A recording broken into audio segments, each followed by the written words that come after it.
Ito ang patunay na pinapabora ng mga referee si SGA sa play na ito. Halos magwala ang buong bench ng Knicks dahil sa isang no call na wala talagang katuturan.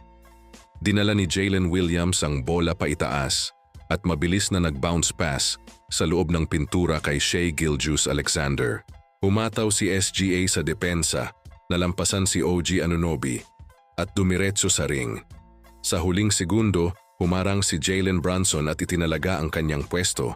Malinaw na sinusubukang kumuha ng charge. Nagkaroon ng banggaan, tumumba si Brunson sa sahig, pero walang imik ang mga ref, walang pito.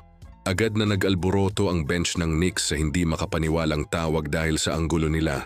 Mukhang malinaw na offensive foul ito. Pero hinayaan lang ang laro na panatili ng Thunder ang bentahe at nagpatuloy ang laban na parang walang nangyari.